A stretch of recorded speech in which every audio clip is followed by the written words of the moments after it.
You're listening to Brain Lenses, a show about how we perceive the world, ourselves, and each other. I'm Colin Wright.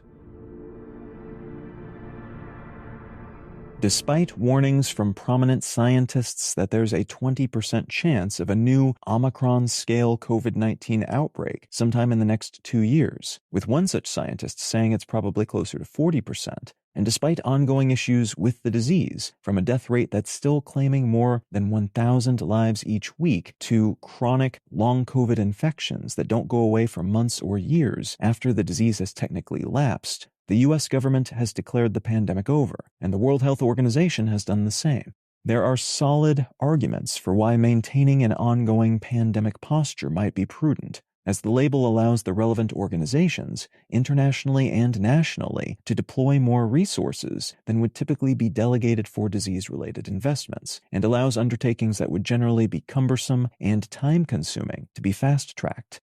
At the same time, maintaining what amounts to an emergency posture for years can be harmful in other less obvious ways. Official declarations and mobilizations of this kind can tweak the decision-making process for economic entities and individuals, causing businesses to hunker down and become more conservative in terms of their investments, and consumers to be less spendy, less forward-thinking, and more likely to sock their money away in savings accounts than to buy things, invest in assets, or prepare for the future, all things associated with a strong, resilient economy. This in turn can artificially mess with economic numbers, tweaking everything from inflation to interest rates, killing off businesses, increasing public debt levels, and causing people to make career decisions they would not normally make, sans that moderate level of panic that's been woven into the background of everyday life.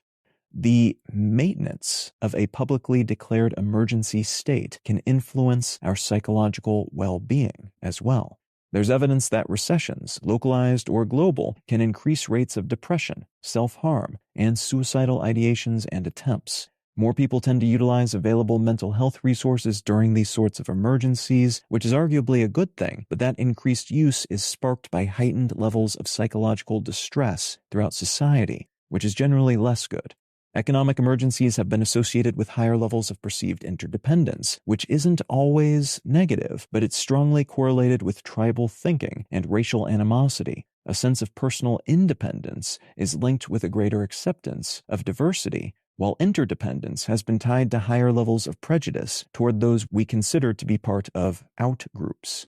Overconfidence to the point of mania often precedes economic recessions and depressions, in some cases contributing to bubbles popping and resources being funneled into efforts that do not ultimately pay off. This can then lead to a crisis of confidence in oneself, in social structures and government agencies, and a sense of betrayal aimed at everything from supposed experts to supposedly safe investments. Keeping one's money in failing banks, for instance, or putting one's money into seemingly secure investment-generating assets, only to have interest levels for other sorts of assets spike.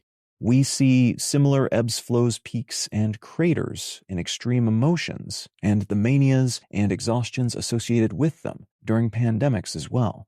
Our norms are upset. Our perception of what is safe and what is not changes seemingly overnight, and our sense of what's normal and what the future might hold is likewise upended, in some cases rationally, in other cases less so. The direct impacts of a pandemic then can be substantial, especially when they leave us socially isolated and unable to engage in familiar, soothing activities for long periods of time. But the psychological, emotional, and other internal components of extended emergency periods can also be pointed and long-lasting, and there's a good chance we will be coping with the consequences of the COVID-19 pandemic, individually and societally, for decades to come, even if another outbreak-scale wave of infections never manifests. You can find out more about Brain Lenses, including how to support this show, and in return receive an additional episode of the show each week at brainlenses.com. You can also support this and all of my projects at understandery.com. I'm Colin Wright, and I'll talk to you again next week.